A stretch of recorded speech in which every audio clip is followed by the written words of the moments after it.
Hello, Euro fans. Welcome back to that Eurovision site. Joining me today is Nicklas Sonne, who will be in the running to represent Denmark in Liverpool. Willkommen. How are you today? Thank you very much. Thanks for having me. I'm very good, thanks. And you? You good? I'm doing grand, thank you. So before we start, would you like to introduce yourself to our viewers who may be a bit unfamiliar with you, and tell us a little more about you and your musical history?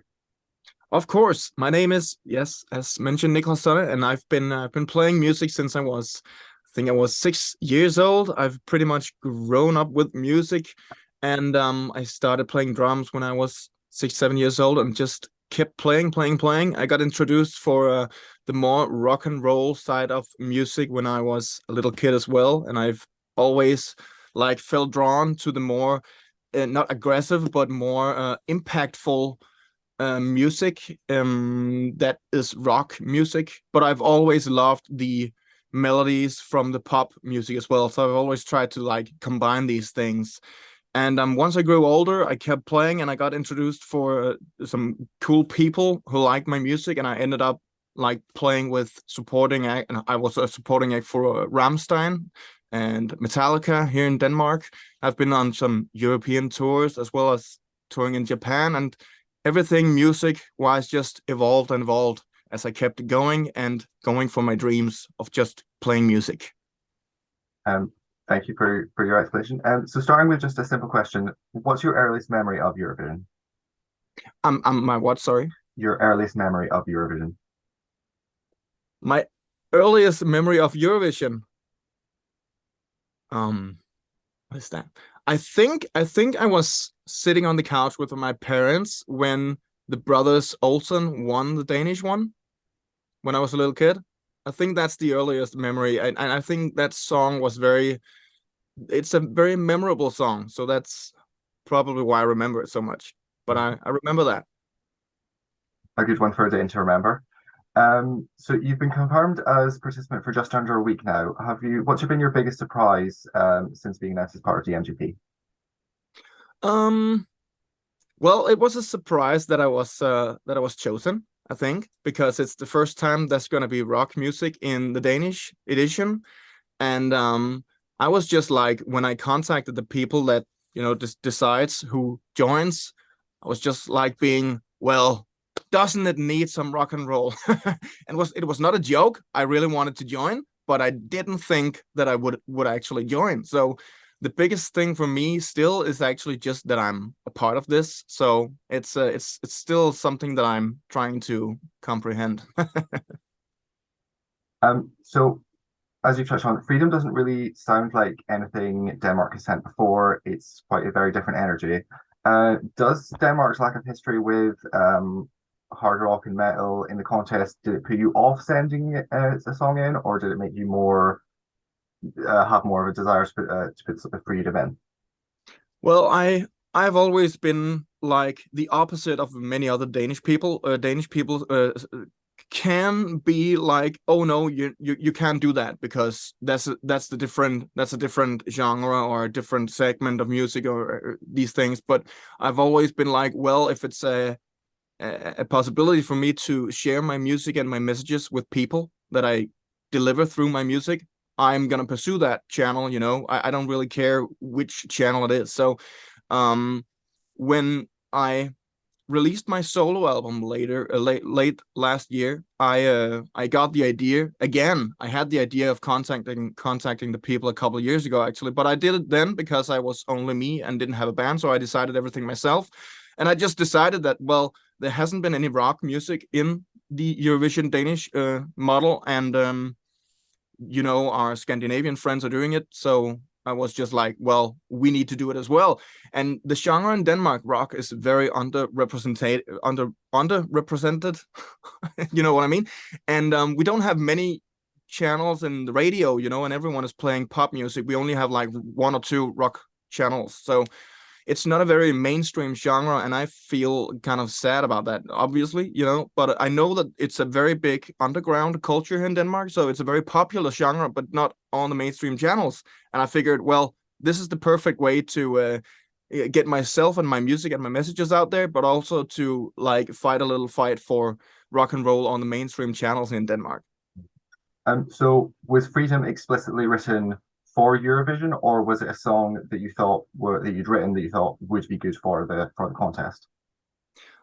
It was actually written for the contest, but it's a funny story actually because I had sent in 2 songs from my solo album, and they were very happy about both of them. But one of those they chose for the contest, and I was having a meeting with them, and I realized then and there that I couldn't release a song before the contest, but they were just released, and I was like, oh, I should have known.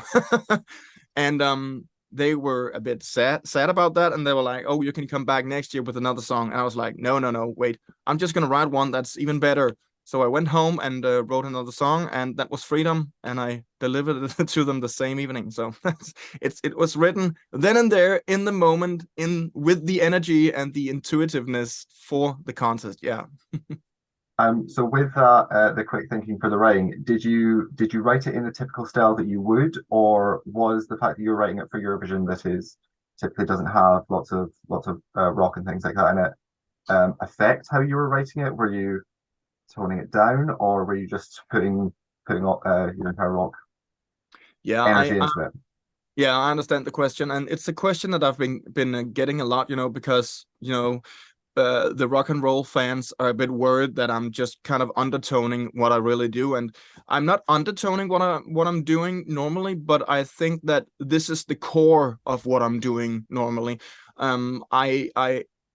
I'm not doing anything super crazy in the song. I'm building it up as I would normally. I have the catchy chorus, but instead of doing something crazy double solo after the main solo or something, I'm toning it down into a chorus that then builds up to a double chorus. I'm just keeping it simple, and not doing anything too crazy, but it's still myself, it's still the sound that I would make on my next album or something like that. Yeah, so it's still my writing, not toned down, but I thought about not overdoing it, if it makes sense.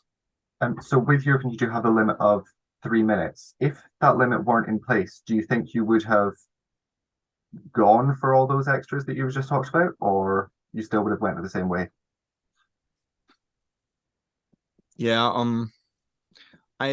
yeah, I don't know. That's it's always been 3 minutes, for these things, so it was encoded into me. But it was very funny because I just chose a BPM and I just started writing, and when the song was done, it was 3 minutes and 1 second. So it it was just very lucky, I think. So, but I don't know if I had another limit, if I would do something different. I might have played the main riff once more somewhere, or had another build up in the bridge or something. But I think the song, it gets very you kind of know it when you hear the chorus in the last chorus, so it would be boring if it was any longer, I think. So it's quite good that it's not longer.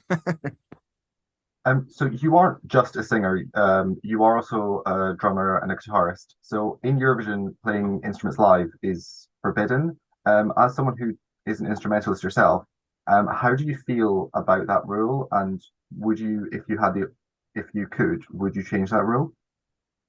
Yeah, in Denmark the rule is not existent, so in Denmark we are gonna play live. So that's gonna be cool. If we get to win, we cannot play live. And that is sad, but I understand why. It's many countries, it would require an enormous setup for everything to be live and connected and mic'd up. So yeah, but we would still do the same thing. We would still just imitate the stems, but I would definitely change the rule if I could.